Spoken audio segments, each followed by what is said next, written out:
Welcome everyone, and thank you so much for joining us today. The Celebrating What Unites Us cooking demo series is a collaboration among Age Friendly Boston, Armenian Heritage Park on the Greenway, and Oldways. On behalf of the entire team here at Oldways, we are so proud to be part of this series, learning to make traditional recipes online with all of you this year. Today, we're happy to welcome Chef Nathan Kibarian. He's a pastry chef who's going to teach us an Armenian dish today. He's going to be cooking live, so as you have questions about the recipe, please type them into the chat and we'll answer as many of them as we can. The recipe for today's demo has been emailed to you, so check your email if you'd like to make it again at home. And if you would like to watch this webinar again, to share it with someone, it will be recorded. Please search for Oldways on YouTube or go to oldwayspt.org. We encourage you to explore our website. We have all of the previous demos in this series posted, as well as a wealth of information about recipes and healthy cooking. Thank you so much for joining us today. We can't wait to get started, and I'm happy to introduce Andrea Burns from Age Friendly Boston. Thank you so much, Hannah. Good morning, everyone. My name is Andrea Burns, Director of Age Friendly Boston, an initiative within the City of Boston's Age Strong Commission. The goal of Age Friendly Boston is to make Boston a wonderful city to grow older in, increasing opportunities for a healthy and meaningful life. Coming together to prepare delicious food is a very important way of enhancing the quality of our lives. Equally important during this holiday season is thinking of others and what is in the greater good. It is in this spirit that I wish you and your loved ones all the best this season has to offer, and a happy, healthy new year. This program will be re-aired on Boston City TV Monday through Friday from 9 a.m. to 10 a.m. and on Boston Neighborhood Network throughout the week. The community TV channel is Xfinity Channel 23, RC Channel 83, FiOS Channel 2160. Now I'd like to introduce Nathan Kibarian, pastry chef at Island Creek Oyster Bar and chef owner of Desserts by Nathan. Welcome, Chef Nathan. Please take it away.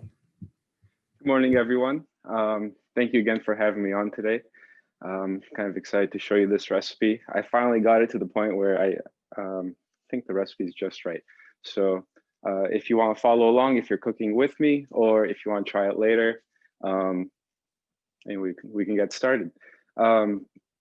Before we get started just yet, if you want to follow any of the work that I do, you can follow me on Instagram. It's at Boston Pastry Chef, pretty easy handle to remember. But you can find that there. I'll be posting this recipe as well over there a little bit later today, if not tomorrow. So to get started and to kind of keep things going, I've made the recipe and left it at a couple different stages, just so that we can keep it moving along. Gata is a very traditional old school Armenian dessert. It's specific to the Garni and Gerat villages in Armenia. And if you've ever had a chance to go there, or if you search online, or have seen some of the videos from that region, a lot of the villagers make this and they sell it at roadside stands, at a lot of the tourist locations and the churches. You'll find this there. So to get started, we're gonna do the filling first. Very easy filling. The most important part of this is to make sure that the butter is really cold. So to get started, it's gonna be 1.5 cups, about 12 ounces of cold butter. And you're gonna just chop it into pieces. Again, you don't have to make this perfect. It's just cubing it up so that once you mix it together, it'll be a lot easier. This is like a streusel filling. So it's equal parts of butter, sugar, and flour, and a touch of vanilla for flavor. So just chop it up all together.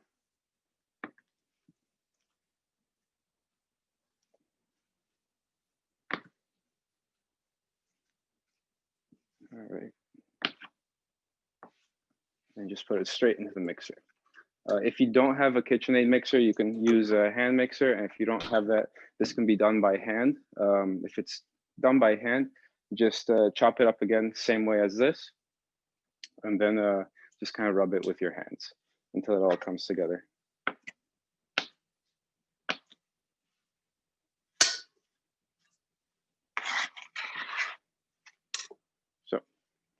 once that's all in there, you're gonna add 1.5 cups of sugar and then 1.5 cups of flour. We have a question from someone who says Sure. their grandmother would make this, but never put sugar in the filling.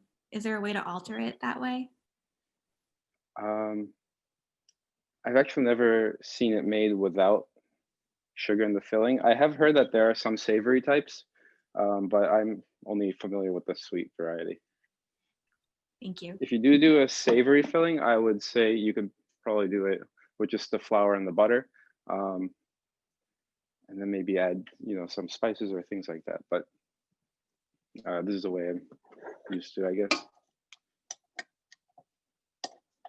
All right. So then with the paddle attachment, that's the flat one here. Just lock it in place and just slowly mix.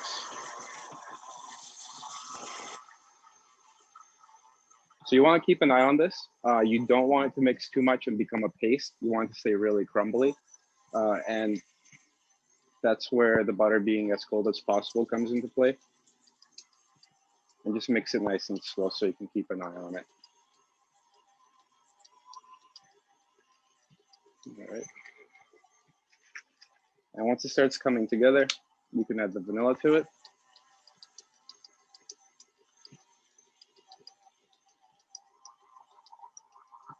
I kind of just eyeball it. It'll be about 1 to 2 tablespoons. You do want it to be pretty strong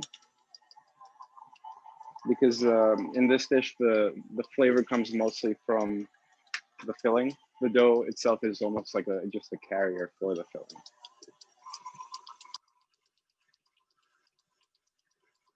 All right. So at this point, nice and crumbly. Just get all the extra off the paddle here. Got a few more recipes about the dough, a few more questions about the dough recipe. Is it salted or unsalted butter that you're using? Unsalted. Any of the recipes that I use in the bake shop or at home, I use unsalted, and that way I can gauge the level of salt a lot better. Also, in any yeasted doughs, it's very important to watch the salt content because the more salt there is, the slower it'll rise. So if you do put salt in the dough, it's better to be the one putting it instead of already having it incorporated in another ingredient. I know like my grandmother would use salted butter, and it's more of like a flavor preference when it comes to recipes like this, but I just go with unsalted. Great. All right. We also have a question about the flour. If Sure. you don't eat wheat, could you use rye, spelt, or another kind of flour?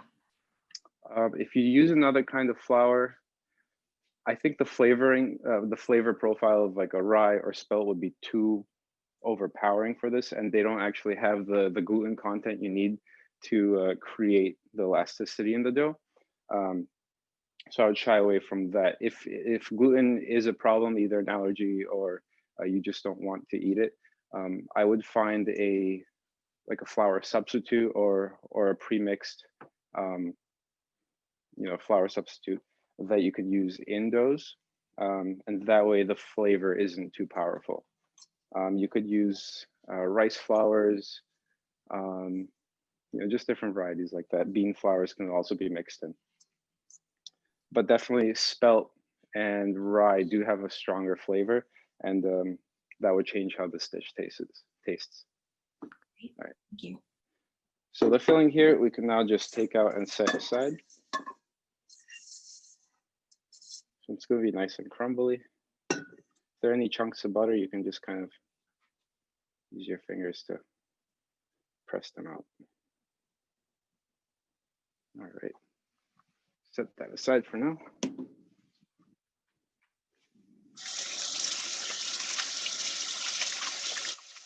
And now to get started on the dough.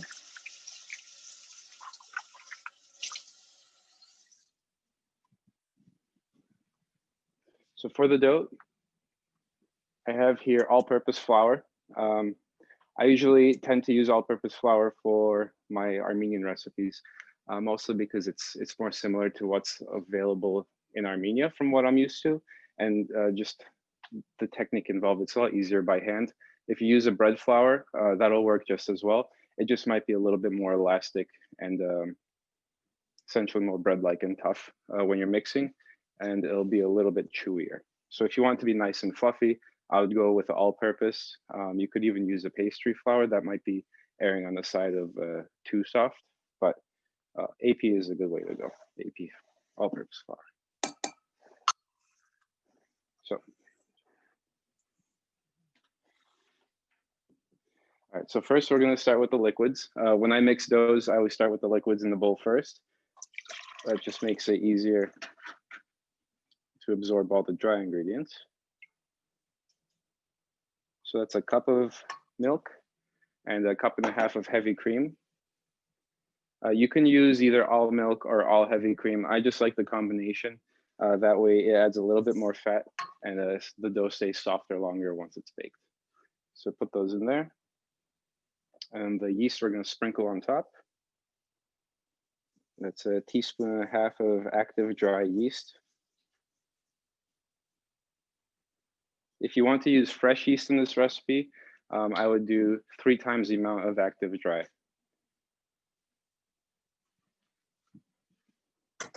And again, that would be added just to the liquids first. So kind of give that a little mix here to hydrate it. And then the 2 eggs.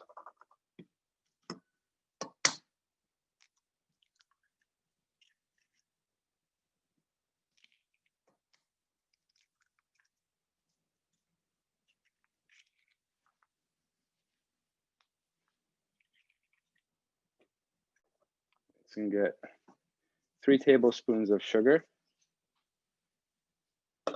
Whenever I bake, especially breads and doughs, the sugar I'll mix in with the liquids, and I consider it a wet ingredient just because of the way it soaks up. If a recipe does call for salt, I would mix that with the flour. Very important when you're mixing anything with yeast is that the salt and the yeast do not touch together immediately. So I wouldn't put it in with the wet.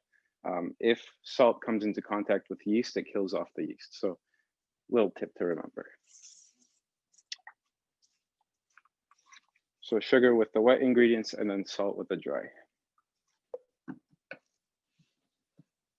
Quick little mix there. All right, next step, we'll just put this on the mixer. I have 5 cups of flour that can go right on top.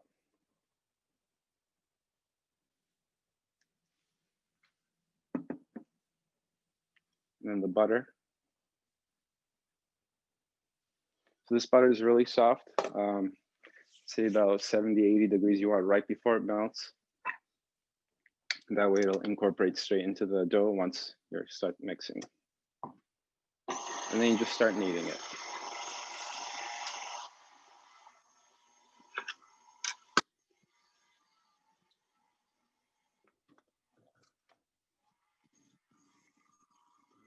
Any questions so far? We have 2 more questions. Do you use unbleached flour? Yes. So I prefer unbleached, unbromated, none of those add-ins or chemicals that they add in.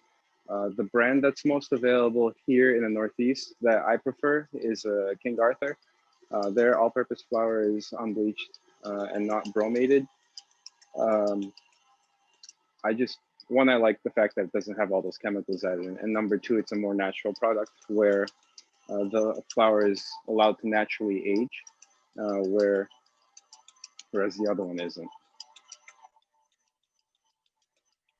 Great. And then one question about the milk. Was it room temperature or warm, or does that not matter? Room temperature. So with this dough, I would do,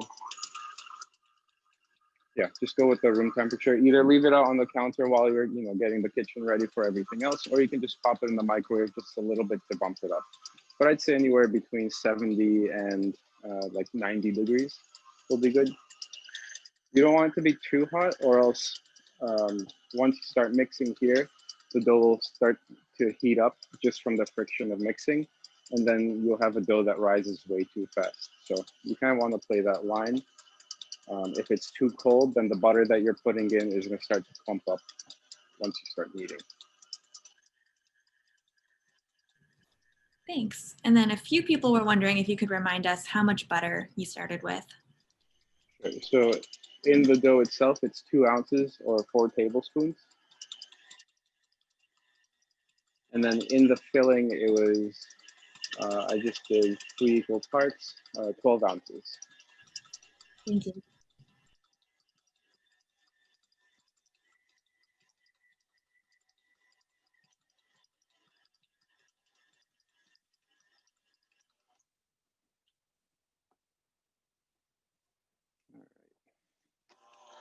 There's a few more minutes of mixing.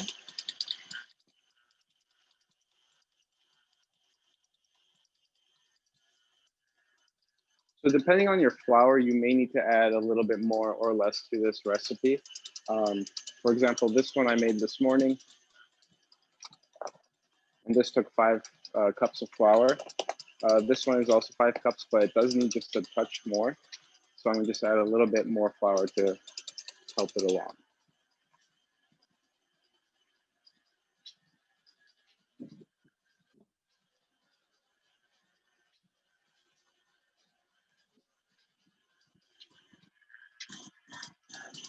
You want to mix it until it turns smooth and it starts to pull away from the sides of the mixer.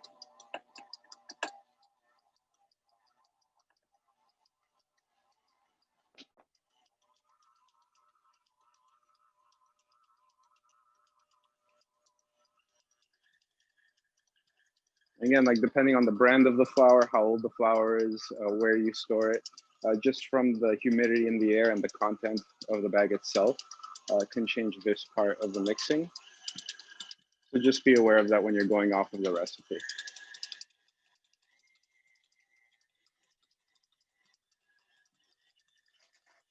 Add a little bit more.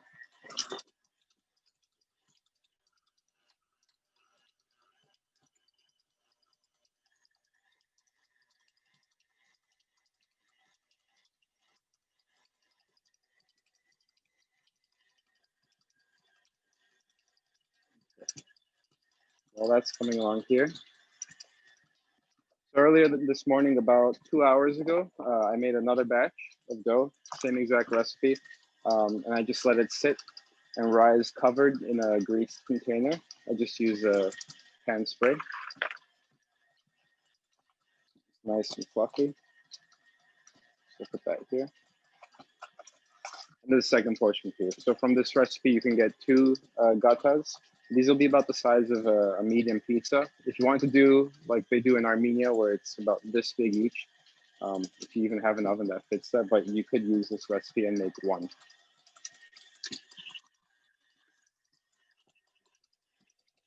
That needs a few more minutes, but I'll just show you once it's risen how you would shape it.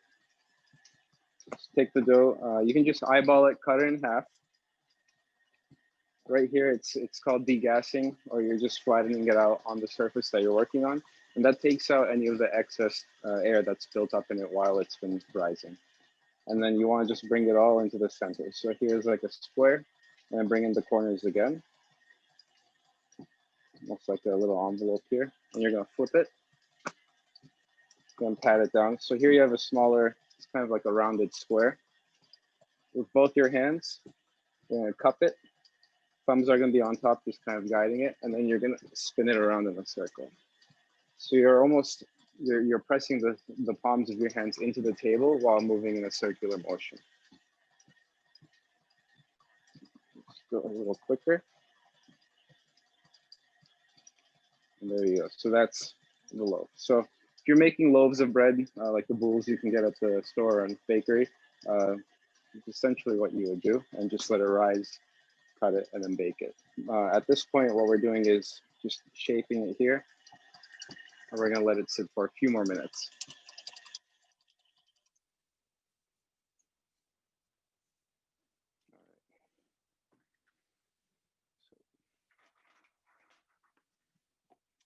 Spatula here.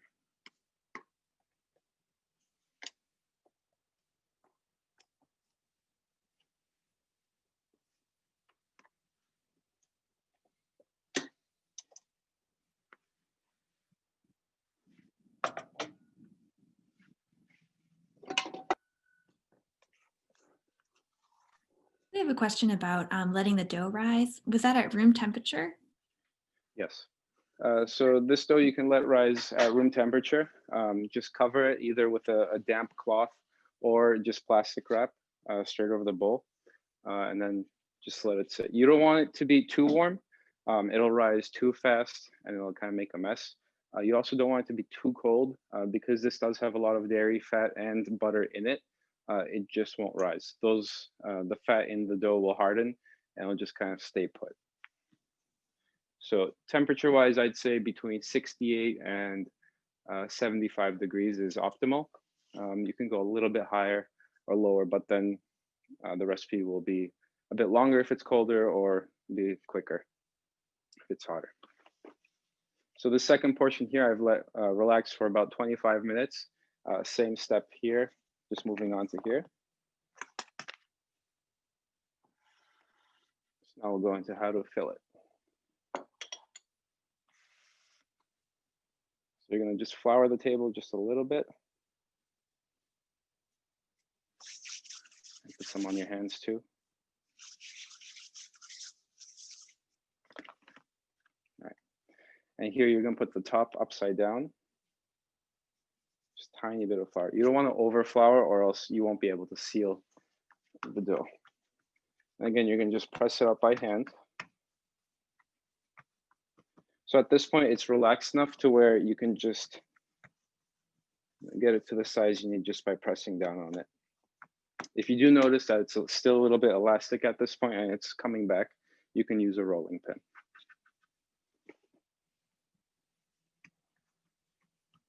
So just press it out. This is about 12 to 14 inches wide. Once you get to that point, you're gonna bring the filling here.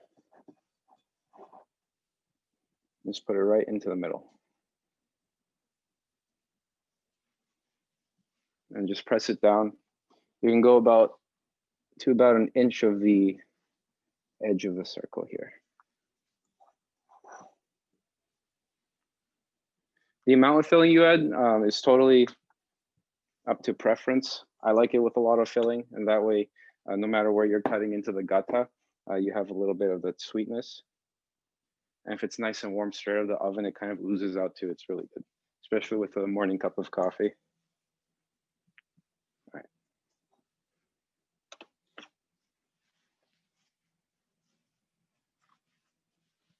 So at this point, I want to just stretch out the edge here.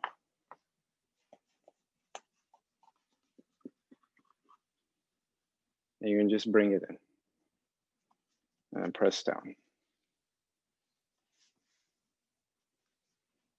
So every couple inches around the circle, you want to just pull the dough and bring it to the middle. And when you get to this last bit, pull it over. I'll turn this way. You can just bring it all the way to the center and then past the center. So you're going about 3/4 of the way over. And that just makes sure that you have a nice seal. So then here, just round it out.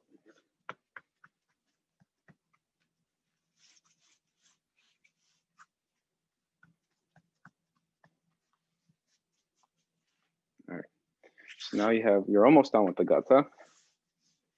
Just move that aside for a second. Get the pan ready here. I just use a pizza pan. It's perforated, it has the holes in it. That just lets it bake more evenly. Give it a light coating.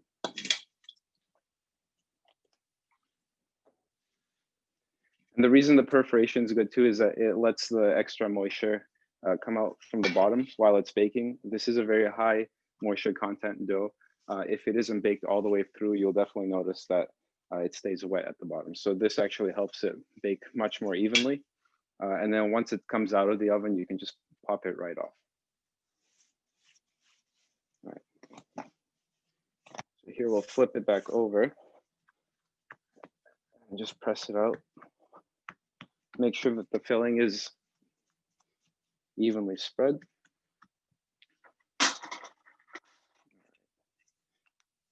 Now we're going to just give it a light roll.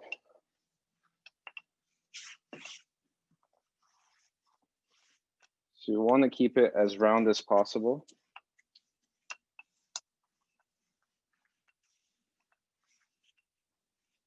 It's kind of working from the edges. You can just reshape it by hand.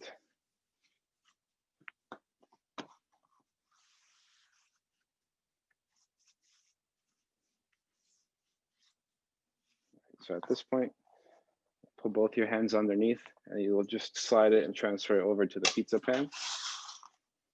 And again, here you can shape it a little bit more.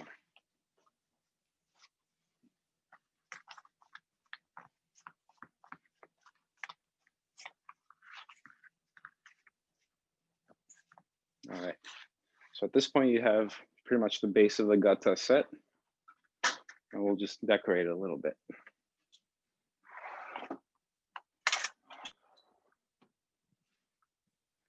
Before you do that, you want to perforate it, so just get a fork. Just kind of poke some holes around. This will help release some of the trapped air in there. I'll just bake a lot more evenly. Just kind of just go in a concentric circle. And give it one final pat down. All right. So before we decorate it, I'm going to give it a first coat of the egg yolks. I use just egg yolk when egg washing, and that helps it become a nice and like chestnutty brown color.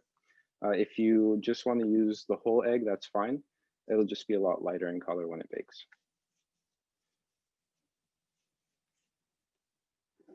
And the more coats you give, the shinier it'll be.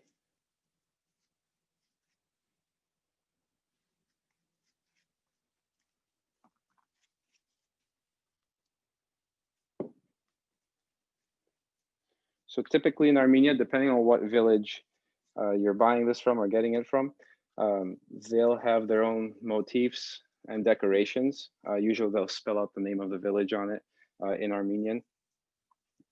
And just a nice local touch.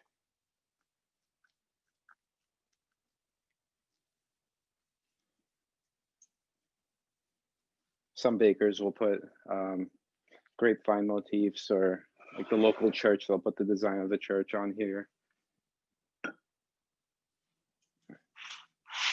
Set that aside. You can take this piece of dough.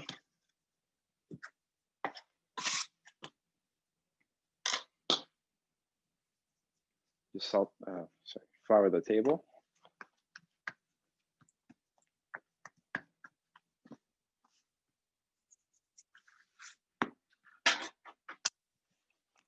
For the design, we're going to just roll this as thin as possible.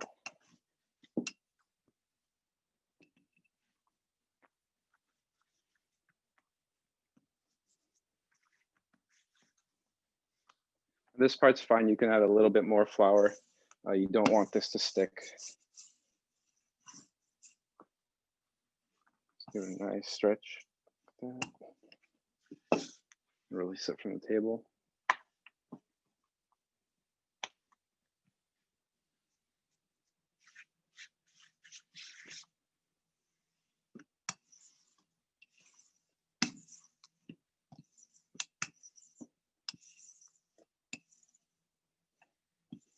We have a question from someone who wants to make this for the holidays and wondering how far in advance can they make this, and what might be the best way to store it? So you can make this pretty far in advance. I usually like to plan far ahead from the holidays, usually because I'm working, but this freezes very well. So once you bake it, just take it out of the oven, let it cool completely to room temp so that there is no heat coming off of it. And then you just double or triple wrap it in plastic wrap, and it can go straight into the freezer.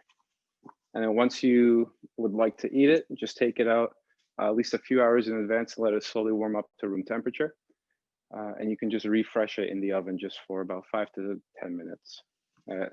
I'll go at a lower temperature when you're refreshing, so 300 to 325 degrees. And if it's wrapped really well and it doesn't pick up any odors from the freezer, I'd say it can keep in there for up to 2 months at most.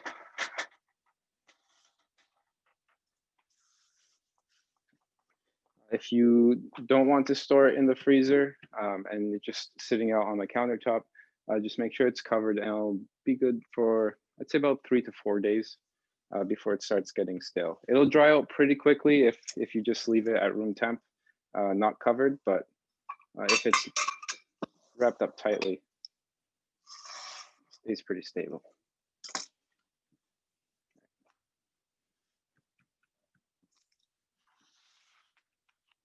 So here we're gonna just add some like grapevine designs.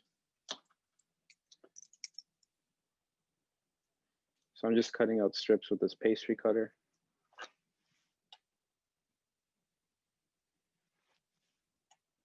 At this point, you don't need to add any designs. You can bake it as is. I just like to add a little something extra to it. So here I have the strip. Just gonna give it a quick roll. Doesn't stick. There we go. Give it a twist. And then just let it kind of fall on its own. You can just swirl it.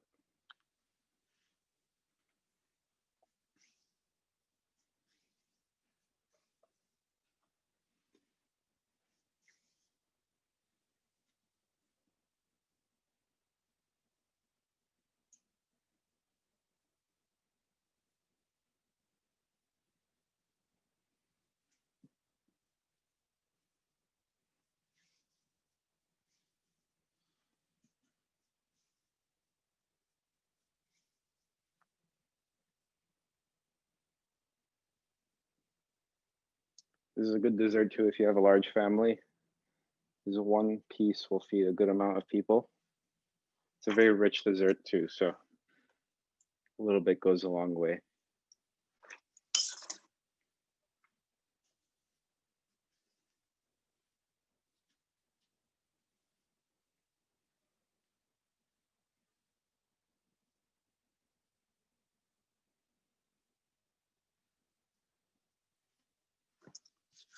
All right. If you want to add some leaf designs, you can as well. You just cut them out here.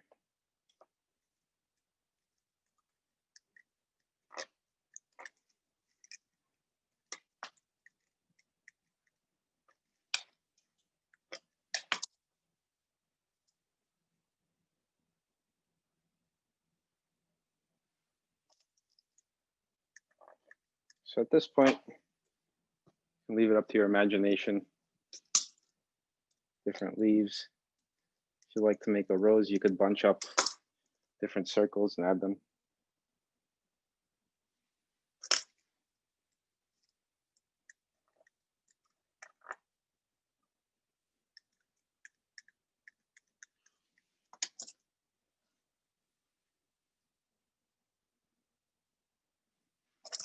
A few more.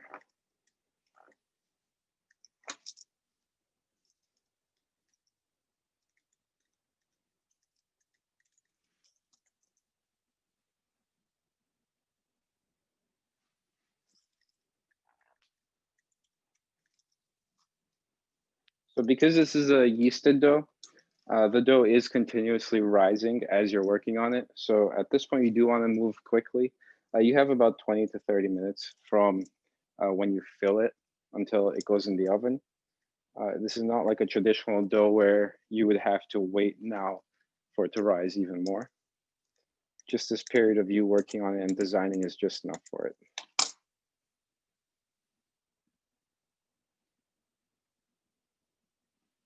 All right.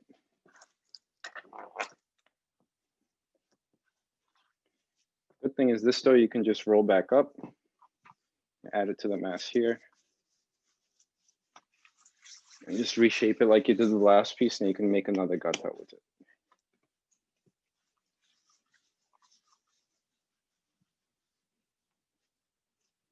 There we go.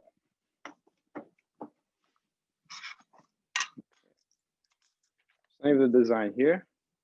Just give it a final egg wash.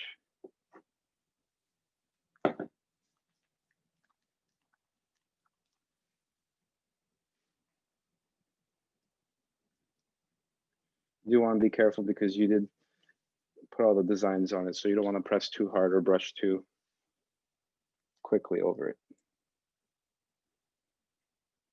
Just kind of pat the dough and let it spread on its own.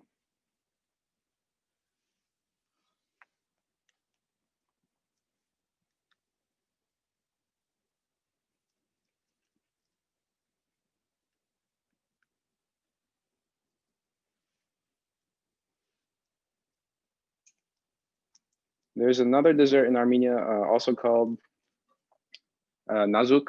Some people here in the diaspora, they do call it gata as well. I know in my family, it's kind of used interchangeably. The filling is the same, but the dough is a little bit different. It usually doesn't have yeast in it, or if it does, it's much less. It's a lot denser dough, and it uses sour cream in it. And it's rolled almost like a rugula. And that one's usually rolled out, the dough is rolled out into a rectangle. The filling is pressed into it and rolled up into a swirl and then cut. It's almost like a cookie. So at this point, it's all egg washed, and that's gonna go into the oven at a 350 in the convection oven. I'd bump it up if it's a regular oven, 375, and it's gonna bake for about 45 minutes. Depending on your oven, it might be an hour or even a half an hour, but you want it to get a nice chestnut brown color. And then if you lift it up off the pan, it should also have a nice golden brown underneath.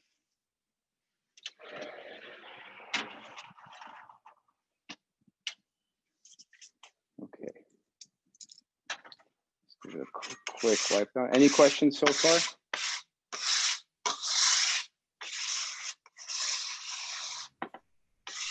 Questions came in about the extra dough. Could someone go ahead and just double the filling, knowing that they'd want to make 2 of these? Yep, exactly. Double the filling. This dough, if you don't have time, for example, if you want to keep it, if you kind of pat it down, cover it, and then put it in the fridge, it'll be good for another day. And then you can make it the next day. Say maximum 1 day it can stay before baking. Or if you want to make the gata, and keep it before baking, and that can also stay in the fridge for another day. But yeah, so this one I'll make another batch later and use it as well. Yeah, so I do have one here. What was that? We just have quite a few questions about playing with the sure. filling. And I know you just presented another similar recipe with a different filling, but could you talk about some ways people could add in different ingredients?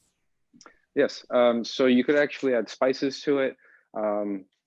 Cinnamon could be added, nutmeg, any of the fall like warming spices can be added. At that point, it's kind of up to you. It might be nice to, you could add chocolate chips to it if you want to kind of change it up a little bit. Or even almond paste. If you mix an almond paste with the streusel, that'll be another good option. It's kind of all, kind of endless opportunities at this point. It is a very basic dessert, a basic kind of sweetbread that you can kind of expand upon. So that's why I like it as well. You can add orange zest to it, lemon zest, candied fruit would be really nice. Another option I've seen, walnuts. Those are really good in it. So kind of up to you. Yeah. Great, thank you. Of course. So I do have 2 here already ready. This one here that's lighter in color, I did with a regular egg wash. So this one has the egg whites in it, so it's a lot lighter in color. This one I did bake more as well. It was in a different oven, but you can see how just with the egg yolk, it'll get a really nice chestnut brown color. And the underneath, this nice golden brown as well. So this one has the Babik and Dadik statue on it from Artsakh region of Armenia, a very famous statue over there. It's called "We Are Our Mountains" in Armenian. And here, just another motif written in Armenian. Any other questions for me? So when you serve this, would you slice it into a really thin slice, or tell us about how you'd serve this to people? So serving, how I've seen it, is almost like pizza slices, depending on how hungry you are. I know in Armenia, this would be just the places that I had gone, the cafes or the little roadside stands. They just cut a wedge and be served with the coffee. Usually not too sweet on the coffee because this does have a lot of sugar in it. yeah, just a wedge. But again, up to how much you want to eat. I made one with my brother, and we just sat there and ate the whole thing the other day. So kind of up to you. Usually about a small piece. Great. I can cut a piece for you guys so you can see inside of it. Great. We do have some requests too. If you're able to bring it a little closer to the camera before you cut it, people would love to see those designs up close. Sure. So this one again is the egg yolk. It gets a nice dark chestnut color, and this is with the regular egg. Thank you. All right, let me just get a cutting board.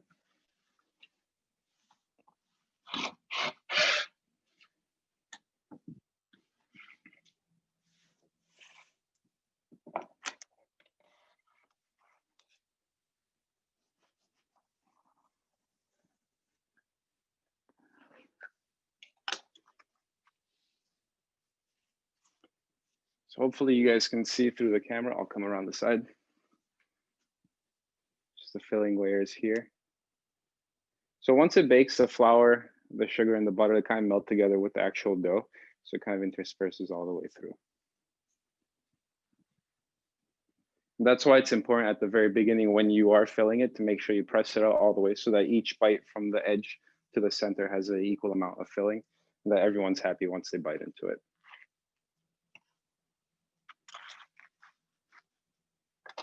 So here you can just cut into wedges.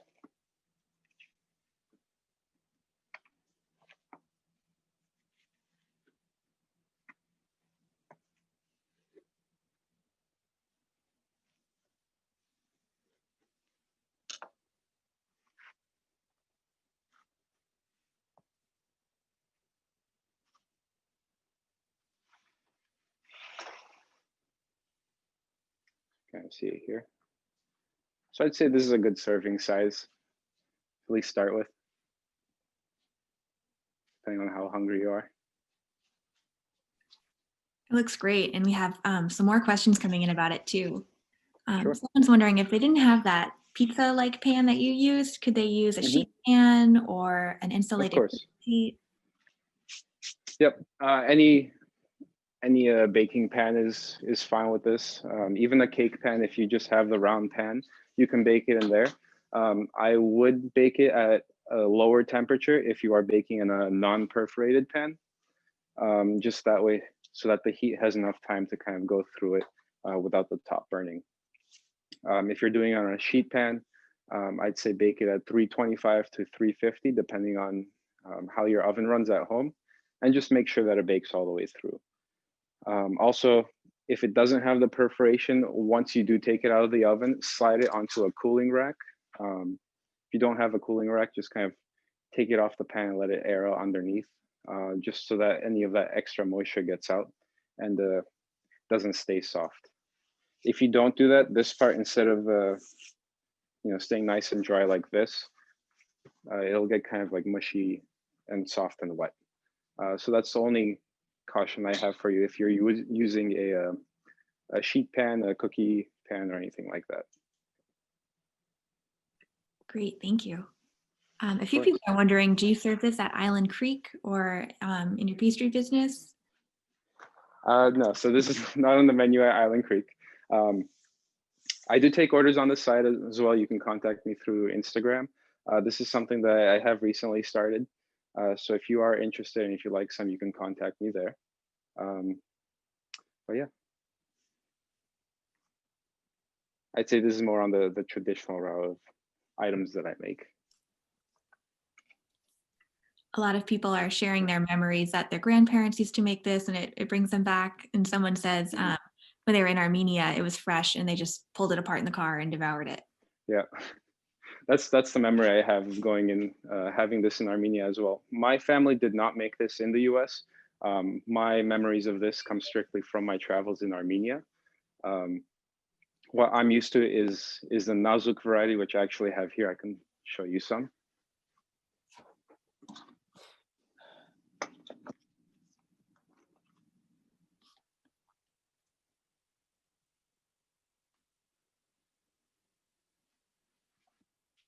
So this is called nazuk. It's the same filling and the dough is almost the same, just a little bit different. It's a kind of like a cookie roll, if you will, biscuit. So this is what my family is more used to, but this is something that I kind of picked up on. I liked it so much in Armenia that I wanted to make it here, mostly because no one else was really offering it, and I just wanted to have some. So I kind of started tweaking the recipe and working on this style gata. Great, and I So know both are really good.